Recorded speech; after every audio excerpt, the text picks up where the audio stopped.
good afternoon, everybody. Rodrigo Fondor here with Rich Lee, and just shooting an episode for Asheville Real Estate News. And I want to just sit down and chat with you, Rich, and about the upcoming election cycle. Love to hear a little bit about you, and give yourself a chance to introduce yourself to everybody. Well, cool. All right. Well, so let's jump right in. So my name is Rich Lee. I've lived up here in Western North Carolina for 20 years. Wow. I was 17 when I came up here. Went to college, met my then wife up here, and we joined the Peace Corps after college. Oh, really cool. Yeah, hey. So we served abroad in the Kingdom of Jordan from 2004 and 5, which was an interesting time and place in the world. When we came back here, we started a family, and I started to get involved in local issues here in West Asheville, where we're sitting. So you might have heard of a company called New Belgium. They built a factory down the hill from me, and their original plan. Heard of them? They're starting to do great things. But their original plan involved driving all their tractor trailers up our road. We engaged with the city, formed a neighborhood organization, and engaged with New Belgium, and got some changes worked out to fix that. And along the way, somebody put a sidewalk issue in front of me, and I did a little work with the city transportation department and got the sidewalk. Somebody asked if it was possible to get traffic calming on the hill that goes down to the dog park. Right. You might be aware. And at the time, the city hadn't paid any money for traffic calming in 10 years or so. So got that done.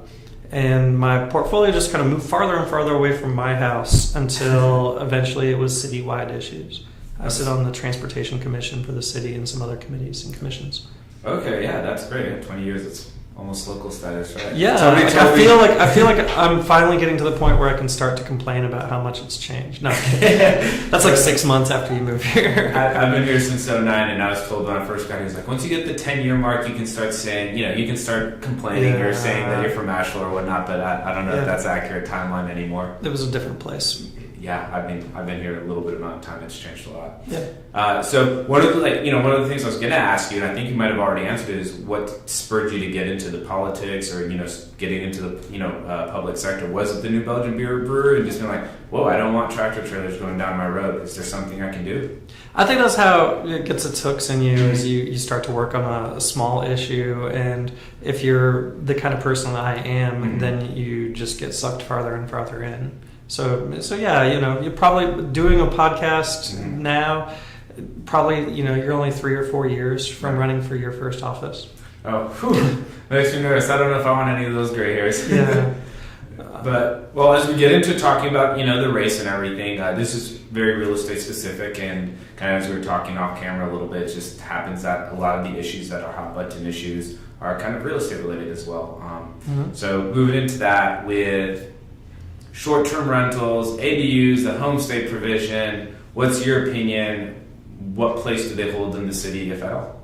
Okay. So coming from a perspective of working on neighborhood issues and a lot of focus around the integrity of neighborhoods, I'm really conscious of the threat that tourism, among other things, among gentrification and other problems, the threat that these things can pose to a neighborhood. And all you have to do is go down the hill to Hilton Head or Myrtle Beach or Charleston and see whole neighborhoods that have been wiped out and turned over into essentially resort communities. So I don't want that to happen. I can't imagine any neighborhood in the city that could really benefit from that.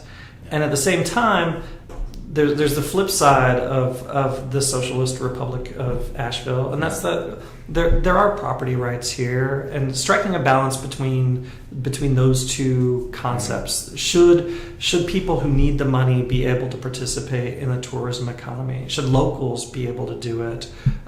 Should that business all be left to people that happen to own big downtown hotels? And I think striking the balance of that is going to be one of the biggest, toughest tasks of the next council. Certainly the current council hasn't made a lot of headway on it. So I can see my way to supporting some short-term rentals in ADUs, accessory dwellings like basements or backyard apartments, if somehow neighborhoods are protected. And that means if numbers of them are kept low, if they're protected, most importantly, from outside, outside serial investors. I think the last thing any of us wants in the city, any of us at all, is some guy down in Florida telling his realtor, hey, go up and buy 10 houses in this place called Asheville. I hear it's a good income stream and I'm going to turn them all over. So yeah, that's definitely, I think there'd be a lot of downsides to that. Like, nobody wants to live in, I think people who live in Asheville in general wouldn't want to live in an environment like Myrtle Beach or like you said, resort towns. I think that's a fair assessment. And I would say this to people who are participating in it right now. What you're selling, if you are renting out a room or an apartment or illegally renting out a house, what you are selling is the experience of an authentic neighborhood. Which would disappear. That would disappear. So we could undercut your own market if we don't find a way to strike a balance between the genuine residents of the city and not. And walking the streets as a candidate, I have to tell you, I walk with a list of names of residents and registered voters, and when I knock on your door, I can tell if your house is a short-term rental or not. If you have Florida license plates in the driveway, and the person who answers the door doesn't know who I'm talking about when I ask, you might be a short-term rental. And I've walked down streets in the city where half or more of the houses are already converted over. That's a really interesting perspective. Like the walking, I didn't even thought about how that played out. It's definitely hitting certain hot neighborhoods, like here in West Asheville, like parts of Montford and Liberty Street area, Chestnut Street area, a lot more. And we have to find ways, for everybody's sake, to protect that. People tend to get caught up in the legality. Is it illegal to ban outside owners, rather than a vision, which I think we could all agree on, which is a vision of a real authentic town where we have nice things. Right, absolutely. I want to just clarify when something you brought up. The ADUs, so you're saying you'd be open to having a conversation about allowing an ADU be a short-term rental if it's on the property of a permanent resident? I could see that like I said, as long as I could be convinced that we weren't turning over neighborhoods in some crazy way. Gotcha. So it would be taking a proposal on its own terms. And just seeing how far that conversation gets. Yes. Okay, yeah, that's... but I'm not close to it. Right, of course. Okay, that makes sense. One of the other things that I know, the first time I heard ADUs, it came up in the concept of, maybe being a possible solution to the affordable housing crisis.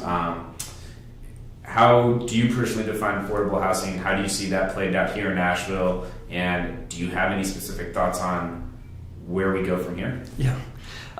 So this is the big conversation of this election. And so to start with the first part of your question, I definitely don't see anything above the point of what a person making the living wage right now is $13 an hour. So that's $27,000 a year. Anything above that range, we're not really, in my perspective, talking about the range of affordability. So there used to be a classification called workforce housing, and you could put out a $1,200 a month one-room apartment and claim you were making some kind of gesture towards affordability. And fortunately, the city has abandoned that, and they're working more on the lower end of the scale. But we need to focus on the full-time workers making minimum wage or just barely above minimum wage. That translates to a range of $500 to maybe $750 a month rents or mortgages, ideally. I do think that accessory dwellings, garage apartments and basement apartments are a big part of that equation because they tend to be smaller. And right now, any development, even if it's on 1/10 of an acre, is going to be a maxed out 5-story tall, $400,000 house. But we do have max sizes on what a basement or backyard apartment can be, and so that's kind of a natural cap on how much people can maximize their profits. I think what my experience was when I tried to build one here in West Asheville is that I had a lot of equity in my house at the time, but financing it through a construction loan was tough. I didn't get all the access to the equity that I needed, and when I tried, and I wouldn't have been able to reassess the property or refinance the property with the new building on it, even though that would have made sense. So one of the things I'm going to look at on council is using these affordable housing funds, where right now we have a pool of money that we're paying a big developer like Rusty Pulliam or somebody $10,000 to $50,000 per affordable unit to squeeze them into these big apartment complexes. And I'm going to be trying to look at a way to turn some of that money towards maybe a zero interest lending pool for an accessory dwelling unit, which would help you get access to your equity, or at least help you get over the hump of some of those initial financing concerns. Yeah, a sort of gap between your first 10% of equity or something. Give it as a 0% loan. You can tie affordability to that, and you can tie things like periodic inspections and certain standards to it.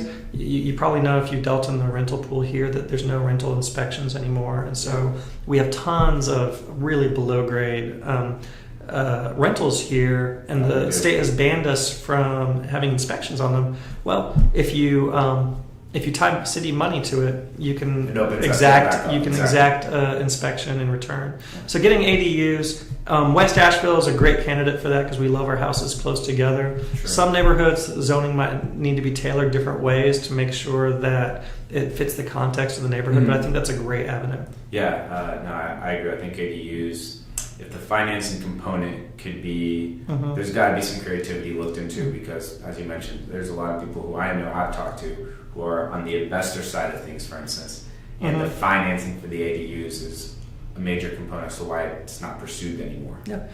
Somebody did the math on 0% lending, a lending pool where you just give somebody a 10 or 20 year 0% loan on the ADU. It pays itself off pretty quickly as long as you keep it under a certain price threshold. You're not paying interest on it, so you're making some money in return. And they said the math would be pretty good for a revolving and kind of constantly growing pool of money that you could use. Well, that'd be exciting. I'd love to, I'd like to seed it with $1.5 million, $2 million off the bat, and you could build how many units? 200 units. A rough, I think 100,000 is an easy, really number to adjust per AD, depending on size and stuff, but make it nice. The affordable housing one component, just super quick question, not to go too much on time. You said you're on the transportation committee, right? So I grew up in a huge city that had incredible public transportation. And I don't, just out of curiosity, is that something that's come up in conversations on the transportation side of things, being like, hey, maybe just creating easier access to and in from downtown to places that are a little bit, more economical to live than, Montford or West Asheville, if you live in, say, East Asheville, Swanano area as an example. Yeah, so we're having a lot of conversations about that, and there's this real push and pull over where should the tax dollar go. Should it go to finance a home closer, or should it go to increase transit? And really, the fact of the matter is we're going to need both. So I am for a transit system that becomes convenient enough that people willingly start to abandon their cars and use it. Right now, we're the hippiest city that does not use its bus system. Nobody, I ride the bus because I love it, but nobody rides the bus in Asheville, essentially, unless they're forced. Right. And we're going to have to hit a certain threshold of convenience with 15-minute loops or faster trip time into town, coming closer to your house so that if you live down in Malvern Hills, you're not walking all the way up to Haywood to catch a bus, something like that. But it's going to have to cross that threshold before it becomes really convenient to the average user.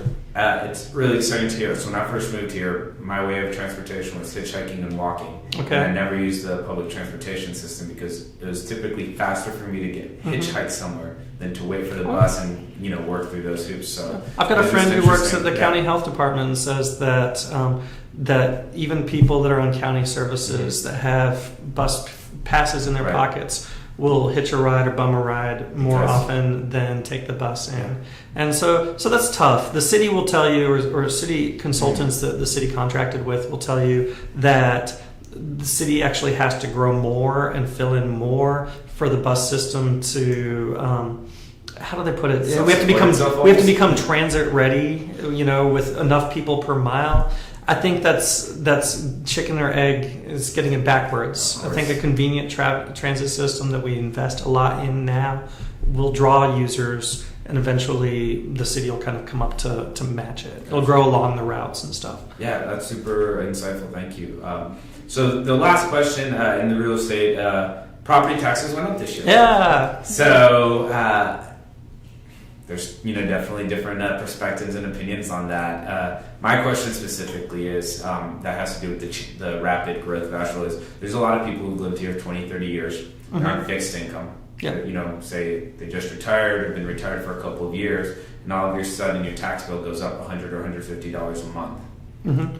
So the first Sorry. So the first thing I would say to those specific people is there's a state program that you can qualify for if you're on a fixed income and retirement age that can cut your assessment in half, which will cut your tax bill in half. It's a program designed for tax relief for senior citizens so that they're not priced out of their home on fixed incomes. Okay. And you can find that on the Buncombe County tax website, among other places. Okay. But the second thing is we really do have to see tax issues as affordability issues. My partner Lindsay and I have a house down on Shelburne Road down here in West Asheville. We're renting it to her ex. We're actually, for some reason, not trying to squeeze him, so we're charging him basically the mortgage plus taxes. But when the tax bill in that house went up $800 last month, that's another $75 a month that we have to add to his rent check, just not to be subsidizing him. So. And that same dynamic is going to play out everywhere in the city as people fold their new tax assessments in here. I'm really concerned as a council candidate that because of some of the deferred police hires and there was a hiring of an assistant city manager that was delayed, things that weren't in this year's budget, that next year is going to bring about the same situation where the city is looking to raise taxes to balance the budget unless we seriously cut some stuff out. Gotcha. So I'm pleased with the bonds. We're going to save so much money by getting ahead on infrastructure projects with those bonds. Infrastructure is inflating at a rate of about 10% a year. Really? So every year that we wait on a foot of sidewalk, it goes up by $10. And so there's so much good math saying that getting the most sidewalks possible and roads repaved possible now and not letting them inflate, we would never catch up to them with tax revenue. Wow. So I'm a big supporter of that, and that was a big chunk of the increase. But I really think we have to go. I would stake myself on saying we have to go my whole first term without another tax or fee increase if we're going to give people a chance to catch up with this, because it's putting a lot of strain on people. Those can throw definitely a big issue when you're budgeting. I mean, for us on the rental side, if you got a rental, you can go from being cash flow positive to cash flow negative just with that. So it's definitely affects things. It's going to increase rents across the city, especially about this time next year as people start having their leases turn over and with the new tax bill. So it's going to be interesting to see what happens. And I mean, and we have to be aware that the same people that are being squeezed by their rents going up are the people that do need more transit and better roads, and they need job incentives, and they need maybe they need public space like a park because they live in an apartment building and there's nowhere outdoors that they can go in the city. There's a continual demand in this liberal urbanist city for more and more stuff. We need some tight stewardship of the tax money we get in to really get the most that we can out of what we're bringing in. I don't think we can afford another tax increase now. Yeah, I would personally would agree with that as well. But so you're running, and I think today's Thursday. What, the 21st? 21st. Primaries open today. Early voting for the primaries today through October 7th. Go early in case you get hit by a truck, and you'll already have your vote in. And you get to vote for 3 candidates. There's 12 on the ballot, and I hope I'll be one of them. Absolutely. And what is the 30-second spiel that has nothing to do with these topics, or maybe has everything to do with the topics that we covered today as to why you should be one of the candidates who gets elected? Well, I have the most experience on advocating for neighborhoods and advocating for on-the-ground issues of all of the candidates who are running. And I've got a record of accomplishment that backs up that I'm not just talking about it. I've been out there working for years now. Yeah. It's for a long time, longer than I can remember. Fair enough. Well, thanks so much for coming on the show today. And if somebody wants to learn more about your campaign or donate, etc., how do they do that? What's the best way for people to interact with you online? Campaign website, www.richworks4.me. Okay. That's the word for, not the number. And I'm on Facebook at Rich Lee for Asheville City Council. Okay, awesome. Rich, thanks for coming on, and good luck. Hey, thanks so much. That's it. Appreciate it.